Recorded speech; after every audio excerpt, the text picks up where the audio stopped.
Oi a todos. Meu nome é Ícaro Ventura. Tenho 31 anos.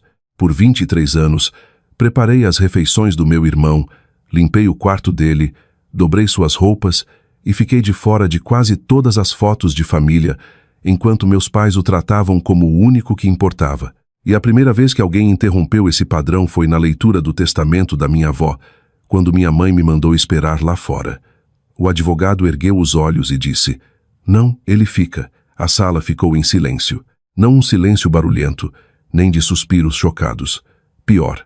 O tipo de silêncio que faz cada pessoa na sala perceber de repente os papéis que esperavam que todos cumprissem. Minha mãe tinha uma mão na porta da sala de reunião e a outra na alça da bolsa. Meu pai já estava sentado, pernas cruzadas, com a expressão que usava sempre que esperava que o mundo confirmasse sua importância. Meu irmão mais novo, Teodoro, olhava o celular como se o luto fosse algo que outras pessoas deviam resolver. E eu estava parado metade no corredor, metade fora, exatamente onde minha mãe tinha me colocado. "Só espera lá fora", ela havia dito baixinho, como se me protegesse de algo. Isso é assunto de família. Assunto de família. Essa frase me acompanhou a vida inteira como uma porta trancada. Eu era família o suficiente para esfregar panelas, passar camisas, carregar bandejas e perder noites de sono, mas nunca família o suficiente para sentar primeiro. O advogado, Dr. Castelo, tirou os óculos e olhou direto para minha mãe. "Senhor Ventura, sua avó deu instruções muito claras. Ícaro permanece na sala durante toda a leitura." Minha mãe piscou. Meu pai se endireitou na cadeira. Teodoro finalmente ergueu os olhos. E pela primeira vez na vida, senti algo pequeno e perigoso se desenrolar dentro de mim, porque minha avó estava morta havia 6 dias e ainda era a única pessoa na família que sabia exatamente onde eu pertencia. Mas a verdade é que aquela sala não começou com o testamento dela. Começou na nossa cozinha 23 anos antes, com uma cadeira em que eu não tinha permissão de sentar. Meu irmão Teodoro era 4 anos mais novo que eu, mas desde o dia em que nasceu meus pais agiram como se ele tivesse chegado carregando uma coroa que ninguém mais podia tocar. Minha mãe o chamava de seu menino milagre. Meu pai o chamava de futuro da família. Eu o chamava de Teodoro porque alguém precisava chamar. Quando eu tinha 8 anos, já preparava o pão dele antes da escola. Aos 10, separava as roupas dele. Aos 12, sabia como ele gostava do sanduíche de queijo, quanto tempo deixar as meias no micro-ondas, quando ele dizia que estavam frias, e exatamente quão rápido eu tinha que limpar o banheiro de cima antes que minha mãe chegasse do trabalho e encontrasse motivo para dizer que eu era preguiçoso. Teodoro nunca teve tarefas. Teodoro tinha potencial. Essa era a linguagem da nossa casa. Ele precisava descansar para o futebol. Precisava de espaço para os estudos. Precisava de calma porque meninos eram diferentes. Se ele deixava pratos na pia, me mandavam parar de implicar. Se eu deixava um copo na mesa, minha mãe ficava na porta e dizia: "Você vai ser um péssimo marido se continuar agindo como mimado." Mimado. Eu tinha 13 anos quando essa palavra me fez rir por dentro, porque nessa altura eu já tinha entendido algo importante. Pessoas como meus pais acusam a criança errada de egoísmo quando tentam esconder de onde vem todo o serviço. O estranho é que nada disso parecia dramático de fora. Não havia brigas gritadas todo dia, nenhuma crueldade sensacional.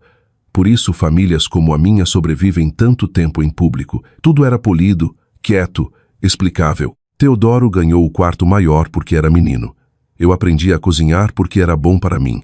Fiquei em casa nos bailes porque alguém tinha que ajudar a vovó depois da cirurgia no quadril. Embora, de algum jeito, Teodoro nunca estivesse disponível para esse tipo de amor. E vovó viu tudo. Não de uma vez, não num momento de filme em que ela entrava e me salvava. Ela via do jeito que mulheres mais velhas costumam ver a verdade, reparando em quem está sempre de pé enquanto todo mundo está sentado. Ela reparava que eu servia o prato de todo mundo nas festas e comia por último. Reparava minha mãe me chamar da sala para encher o copo de Teodoro enquanto ele estava mais perto da cozinha do que eu.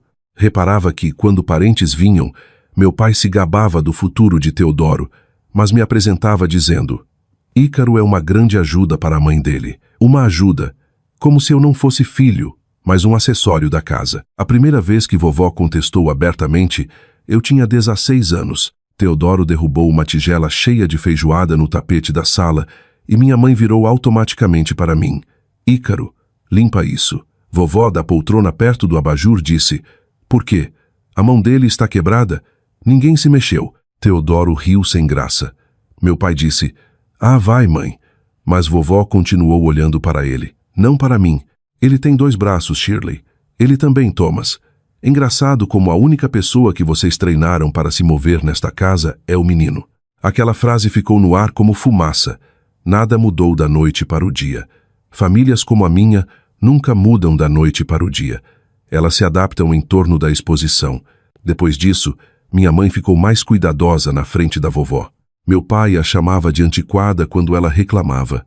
Teodoro ficou envergonhado por talvez uma semana e depois voltou a deixar tigelas na pia e toalhas no chão, porque sistemas são fáceis de manter quando são feitos para o seu conforto. Ainda assim, algo tinha mudado. Vovó começou a me ligar direto, me convidar para almoçar, me dar dinheiro dobrado só para mim, não para a casa, fazer perguntas que ninguém mais fazia, como se eu algum dia me cansava. Eu sempre dizia que estava bem. Essa era a resposta que filhos como eu eram treinados para dar antes mesmo de saber a pergunta. No último inverno, vovó ficou doente de verdade. Não dramático no começo. Apetite menor, mais cochilos, uma internação que virou 2. O tipo de declínio que ensina uma família exatamente quem ela é. Meus pais apareciam quando havia papéis para assinar ou parentes para impressionar. Teodoro veio 2 vezes, sempre com pressa. Eu era o que ficava nas tardes longas, creme nas mãos dela, chá frio na cabeceira, ouvindo quando a voz dela baixava e ficava honesta. 3 dias antes de morrer, ela apertou meu pulso e disse: Quando eles começarem a arrumar as coisas depois que eu for, não deixe eles te colocarem no corredor. Achei que era emocional. Não percebi que era literal. Agora, parado na porta da sala de reunião com a mão da minha mãe ainda apertando a bolsa, eu entendi. Dr. Castelo abriu uma pasta, olhou para mim e tirou um envelope lacrado do bolso interno. Meu nome estava escrito na frente com a letra da vovó. Doutor, Castelo não me entregou o envelope. Ele mesmo abriu. Isso importava porque, no momento em que o lacre quebrou, a sala parou de ser da minha mãe para controlar. O papel dentro era creme, dobrado uma vez, a letra inclinada da vovó no topo da primeira página. Mesmo antes de começar a ler, minha mãe disse: Isso parece desnecessário. Dr. Castelo olhou para ela por cima dos óculos. Sua mãe não achou. Então começou. Se Shirley tentou colocar Ícaro no corredor, então eu estava certa sobre mais do que queria estar. Minha mãe ficou imóvel. Meu pai soltou o mais suave suspiro pelo nariz, o som que fazia quando uma mulher era inconveniente por escrito. Castelo continuou: Leia isso na frente de todos, porque se minha família fez uma coisa consistentemente, foi pedir a Ícaro para fazer o trabalho em privado e engolir o insulto em silêncio. Quero só uma vez que a sala ouça tudo inteiro. Ninguém se mexeu. Teodoro parou de fingir que não escutava. Eu não respirei direito até Castelo virar a página. Eu vi esse menino tirar pratos enquanto o irmão ficava sentado, perder bailes para cuidar de parentes que mal lembravam o nome dele, lavar camisas para um menino velho o suficiente para usar as próprias mãos e ficar 2 passos atrás de toda a foto de família, como se fosse funcionário que esqueceram de dispensar. Minha mãe fez um ruído pequeno. Pelo amor de Deus. Quer que eu pare? Castelo perguntou. Ela olhou para meu pai. Isso foi resposta suficiente. Ele leu em frente. Quando uma família decide que um filho é o futuro, quase sempre decide que outro filho é a mão de obra. Nesta casa, Teodoro era elogiado por existir. Ícaro era agradecido só quando útil. Aquela frase caiu tão forte que pareceu física. Não porque era nova, mas porque nunca tinha sido dita em voz alta na frente de todos eles. A voz de Castelo continuou plana, profissional, quase gentil, o que de algum jeito piorou tudo. Não escrevo isso porque tenho pena de Ícaro. Escrevo porque ele foi treinado para confundir resistência com caráter, e o resto de vocês ficou feliz em deixar. Teodoro riu uma vez baixinho, nervoso, dispensando. O jeito que meninos criados como reis riem quando a sala de repente descreve o reino com precisão. Vovó tinha previsto isso também. Se meu neto rir enquanto isso é lido, digam a ele que ser adorado Não é a mesma coisa que ser digno. O riso morreu na garganta dele. Meu pai se mexeu na cadeira. Isso é absurdo. Castelo o ignorou. Virou outra página. Eu lembro da feijoada no tapete, lembro das manhãs de escola. Lembro Shirley entregando tarefas a Ícaro como pequenos testes de devoção e Thomas chamando de boa preparação. Preparação para quê? Para virar ajuda não paga de pessoas que compartilham seu sangue? Olhei para minha mãe então. Não porque quisesse ver culpa. Tinha parado de esperar culpa chegar no tempo certo naquela família anos antes. Queria ver se ela se reconhecia. Ela se reconheceu. Essa foi a pior parte. Dava para ver no jeito como apertou os lábios e encarou a mesa. Como se, ficando em branco o suficiente, a carta pudesse virar maldade em vez de verdade. Castelo continuou. Quando perguntei a Ícaro aos 16 se ele algum dia se cansava, ele mentiu e disse que estava bem. É o que meninos como ele fazem quando já aprenderam que nomear o fardo só faz ele voltar para eles. Eu tinha esquecido aquela conversa, ou talvez não esquecido. Enterrado, minha avó na varanda, um copo suando na mão, me vendo dizer que estava bem com o mesmo sorrisinho morto que usava com minha mãe quando tentava não ganhar mais tarefa. Teodoro finalmente disse: "E daí? Vovó escreve uma carta amarga e agora somos todos vilões." Castelo dobrou uma ponta com o polegar e disse: "Não, os anos fizeram isso. Sua avó só tomou nota." Isso o calou. Então veio a frase que mudou a sala. Se Ícaro estiver nesse escritório hoje, então falhei em proteger-lo plenamente em vida, o que significa que devo ser precisa na morte, antes de qualquer divisão de bens, sentimentos, móveis, joias ou alegações de justiça familiar. Instrua o doutor Castelo a pegar o caderno preto do fundo falso da lata de farinha da minha despensa e colocar nas mãos de Ícaro.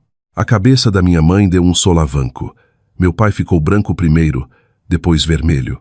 Essa foi a primeira reação interessante da manhã. Não a carta, ao caderno. Castelo baixou as páginas e olhou direto para meu pai. "Você sabe do que ela está falando?" Ele respondeu rápido demais. "Não." Minha mãe não disse nada. E isso me contou mais que a negação dele. Porque minha mãe tinha muitos talentos, mas surpresa não era um que vestia bem.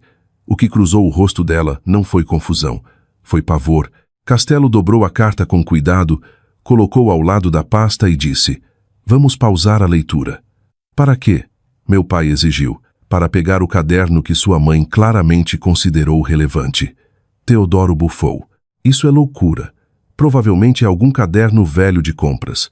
Castelo olhou para ele do jeito que médicos olham para idiotas confiantes na emergência. "Vai ser fácil confirmar." Então virou para mim. "Senhor Ventura, sugiro que venha comigo." Minha mãe se levantou tão rápido que a cadeira arranhou o chão. "Isso não é necessário." A expressão de Castelo não mudou. "Pelo contrário", disse. Sua mãe foi muito clara. "Ícaro fica." E pela primeira vez na vida, meu pai me olhou não como ajuda, não como plano de fundo, não como filho que podia mandar do outro lado da sala, mas como alguém que talvez já segurasse a ponta errada da história. Meu pai se levantou tão rápido que a cadeira bateu na parede. "Vocês não vão entrar naquela casa mexendo na despensa da minha mãe como ladrões de túmulo." Castelo nem piscou. Então era melhor ter torcido para ela deixar instruções menos específicas. Foi o momento em que minha mãe cometeu o erro. Não grande, só uma frase rápida demais. "Não vai estar lá." A sala virou para ela. Meu pai olhou para ela. Teodoro olhou para ela. E Castelo, que passara os últimos 15 minutos parecendo paciência de gravata, finalmente deixou um pouco de aço na voz. "Isso é uma coisa muito interessante de saber com tanta certeza, Saraventura." Ela abriu a boca, fechou e tentou o velho truque da família de transformar velocidade em inocência. Só quis dizer que minha mãe mudava as coisas o tempo todo no fim. Ninguém acreditou plenamente, não limpo. Porque existe diferença entre confusão e conhecimento prévio, e minha mãe tinha acabado de pisar nela de salto. Castelo chamou o assistente, pediu uma testemunha do escritório, depois me pediu para ir com ele até a casa da vovó. Meus pais seguiram no carro deles. Teodoro veio também, reclamando o caminho todo como se o incômodo tivesse acontecido com ele. A casa parecia errada sem a vovó. Não assombrada, só silenciada. O tipo de silêncio que se instala quando a única pessoa na família que dizia a verdade foi removida da sala. A cozinha ainda cheirava levemente a óleo de limão e chá. O pote de biscoitos de cerâmica ainda estava perto do fogão. O cardigã dela ainda pendurado na cadeira do café. E por um segundo idiota, esperei ela descer o corredor e perguntar por que estávamos todos sujando o chão dela. Castelo foi direto para a despensa. Não porque soubesse onde estava a lata de farinha, mas porque minha avó uma vez escrevia direções do jeito que outras pessoas construíam cercas. Prateleira de cima. Lata azul. Fundo falso. Era só o que dizia nas anotações dele. Minha mãe pairava a 1 metro fingindo indignação.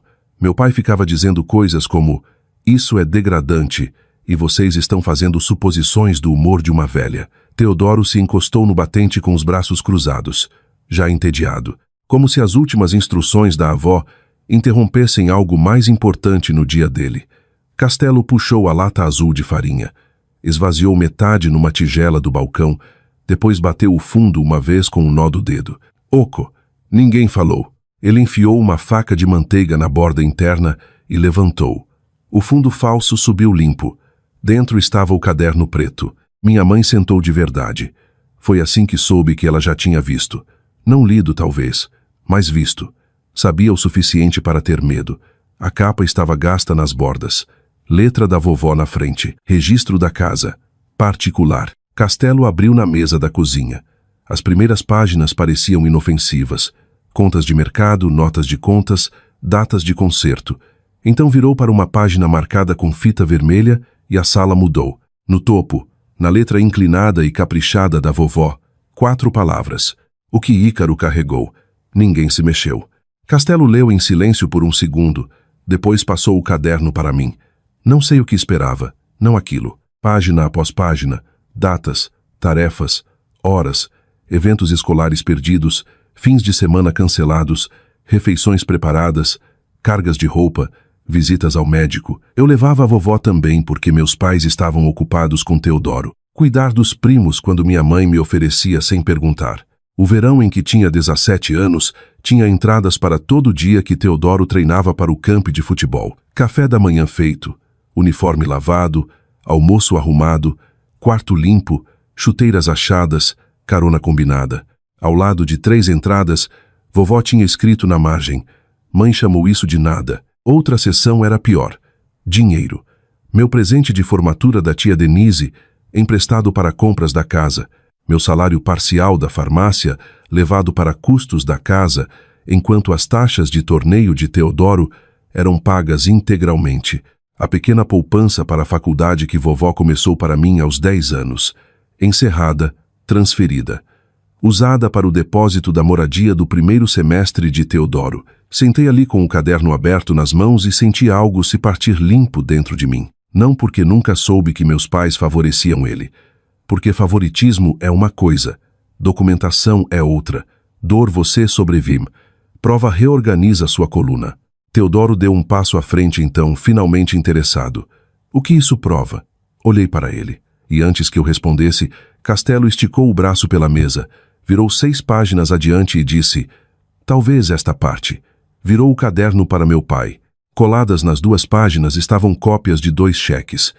Um da vovó para meus pais marcado para Ícaro, só educação. Um recibo do banco mostrando os fundos sacados 3 semanas depois e combinados com pagamento para a academia de futebol elite. Meu pai ficou cinza ao redor da boca. Minha mãe começou a chorar. Teodoro franziu a testa, genuinamente confuso, o que de algum jeito me deixou mais bravo do que se tivesse rido. "O que isso tem a ver comigo?" perguntou. Vovó tinha respondido isso também. Castelo leu a linha logo abaixo do recibo.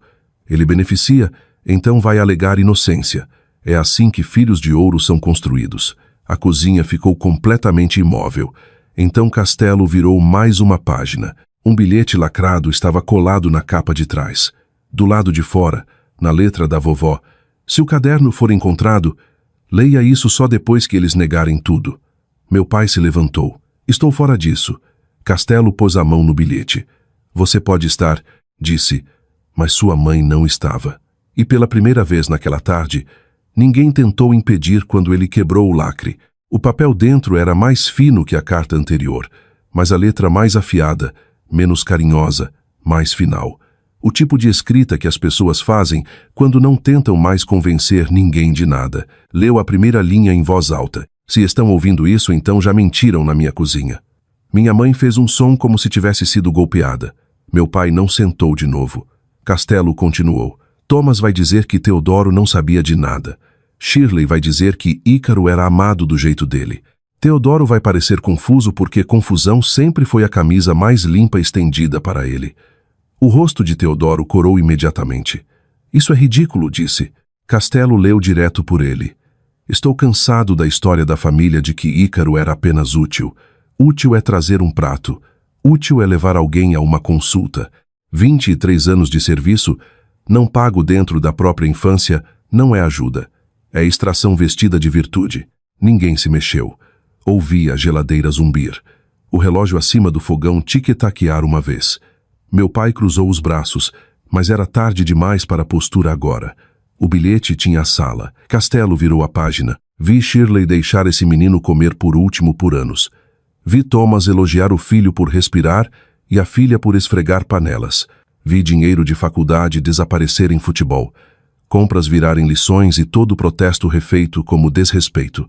Se estão nesta cozinha fingindo que não lembram, então a idade não me tornou cruel, só precisa.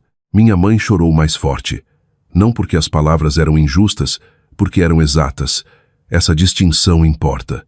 Castelo baixou o papel por um segundo e olhou para meu pai. Quer que eu pare? O maxilar do meu pai apertou. Não. Interessante. Talvez ainda achasse que resistência salvaria as aparências. Talvez quisesse ouvir o quão ruim podia ficar para depois chamar de exagero. Homens como ele costumam achar que sobreviver à leitura significa ganhar a discussão. Não fazia ideia do que ainda vinha. Castelo retomou. 3 anos atrás, depois que o dinheiro da educação se foi e Teodoro ainda pegava camisas limpas da lavanderia sem vergonha, mudei meu testamento. Lá estava, não a casa, não o caderno, o testamento. Meu pai ficou completamente imóvel. Minha mãe levou as 2 mãos à boca. Teodoro disse, mudou como? Castelo não respondeu, só continuou lendo as palavras da vovó. Pedi ao doutor Castelo para parar de pensar no meu patrimônio como conforto familiar e começar a pensar como correção final. Correção. Essa palavra caiu como algo metálico no azulejo. Olhei para Castelo então, e pela primeira vez naquele dia, vi no rosto dele também. Não surpresa, antecipação. Ele já sabia para onde o bilhete levava. Provavelmente soubera a manhã toda e só deixara a família entrar em cada porta na ordem que vovó pretendia. Castelo leu o próximo parágrafo mais devagar. Se Shirley chorar, deixe. Lágrimas não devolvem o que foi tomado. Se Thomas falar de justiça, pergunte se justiça algum dia exigiu que Teodoro lavasse o próprio prato. Se Teodoro disser que nunca pediu nada disso, lembre que conforto aceito por 23 anos também é escolha. Teodoro estalou então. Eu era criança. Virei para ele antes que Castelo respondesse. Você tinha 22 quando eu ainda lavava sua roupa. Isso o calou, porque as piores mentiras nas famílias geralmente não são factuais, são proporcionais. Ele queria que infância cobrisse tudo. Não cobria. Nem de longe. Castelo continuou. Há uma foto no porta-retratos de Carvalho na prateleira da sala de estar do Páscoa de 15 anos atrás. Todo mundo sorri. Ícaro está 3 passos atrás das cadeiras segurando uma tigela de servir. Se alguém nesta cozinha ainda duvida do que quero dizer, digam para olharem a foto e perguntarem por que a única filha que fez a refeição não pôde sentar nela. Fechei os olhos por um segundo. Conhecia a foto. Cardigan rosa. Glacê de presunto no pulso. Minha mãe me chamando do fogão logo antes do flash.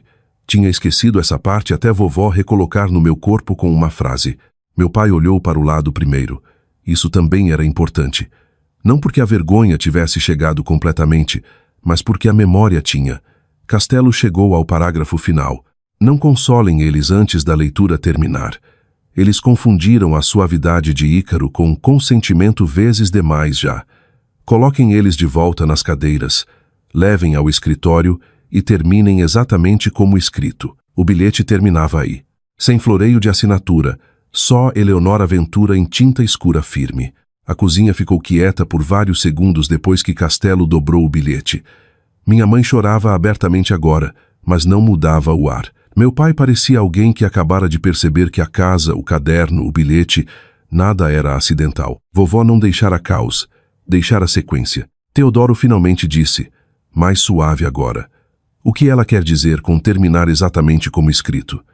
Castelo colocou o bilhete de volta no caderno e fechou. Significa, disse, que voltamos ao escritório. Meu pai deu um passo para a mesa. Não podemos discutir aqui.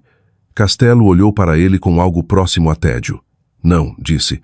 Vocês vão ouvir onde sua mãe quis excluir Ícaro. Essa frase acertou minha mãe mais forte que tudo, porque de repente o dia inteiro tinha forma. O corredor, a sala, a carta, o caderno, o bilhete.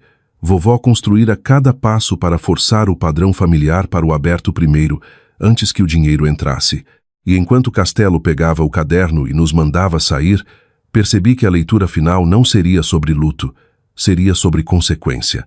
Quando voltamos ao escritório do Dr. Castelo, ninguém tentou me colocar no corredor. Essa foi a primeira correção, pequena, temporária, mas real. Minha mãe sentou sem falar. Meu pai parecia mais velho que 2 horas antes.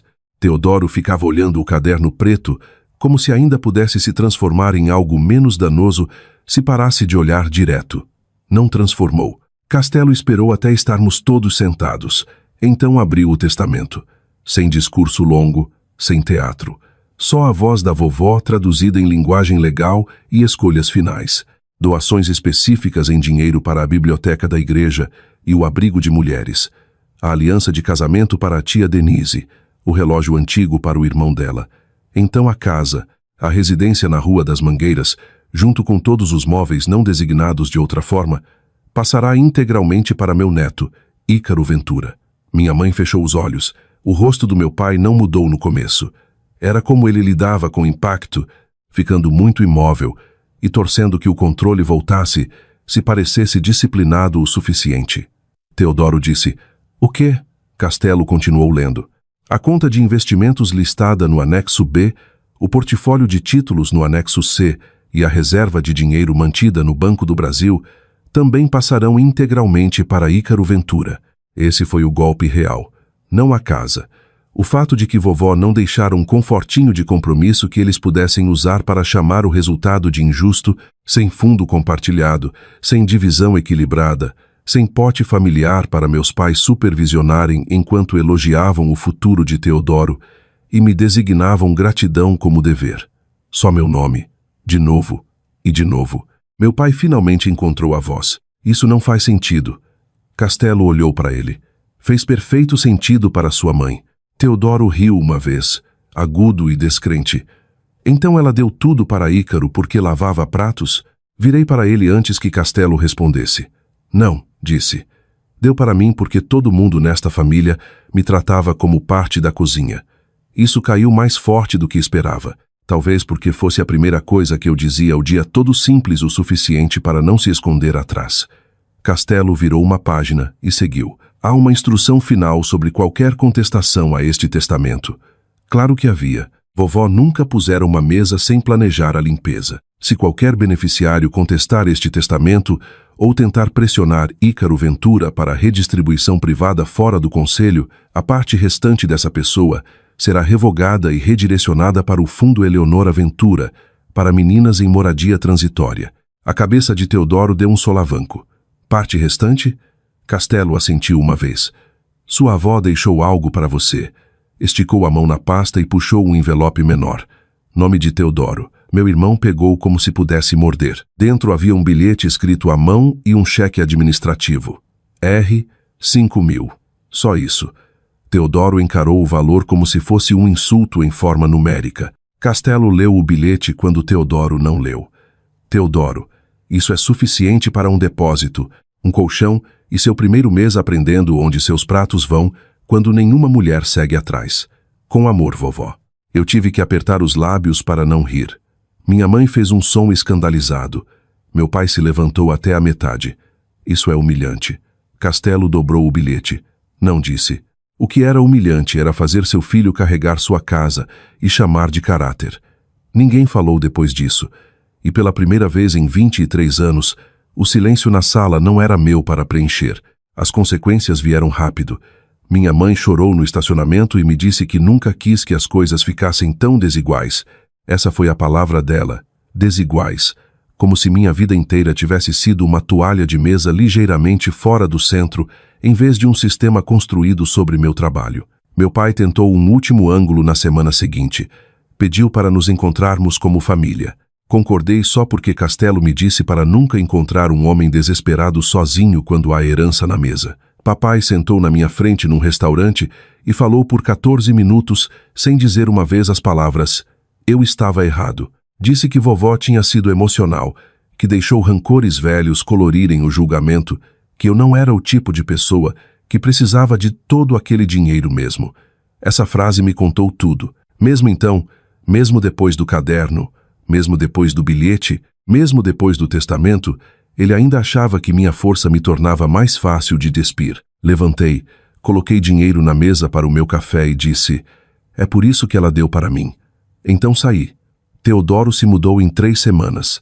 Aparentemente, 5.000, e o desprezo de uma avó morta ensinam mais sobre vida adulta a um homem do que 23 anos, sendo servido, jamais ensinaram. Da última vez que soube, ele aprendeu a cozinhar 2 coisas mal e parou de chamar mulheres de dramáticas quando pediam para lavar um prato. Minha mãe continuou escrevendo. Cartas curtas no começo, depois mais longas. Desculpas que circulavam a verdade antes de finalmente pousar nela. A única que guardei dizia isso: acho que confundi sua confiabilidade com seu papel.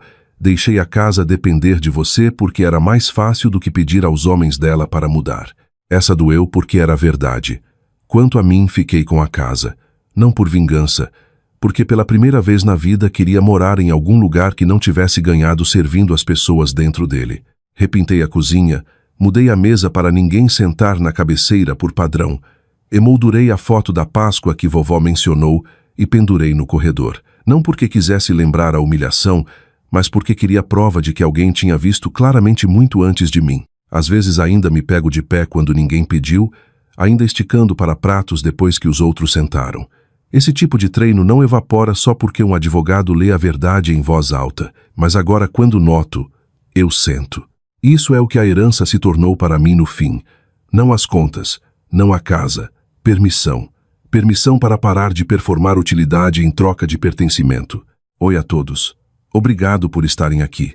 Se isso tivesse acontecido com vocês, teriam ficado durante toda a leitura ou saído no momento em que sua mãe tentou colocar luz no corredor, e uma vez que a verdade foi finalmente lida na frente de todos, vocês deixariam aquela família chamar luz de úteis de novo? Me contem nos comentários. E se essa história ficou com vocês, por favor deem like no vídeo e se inscrevam no canal. Adoraria ver vocês no próximo.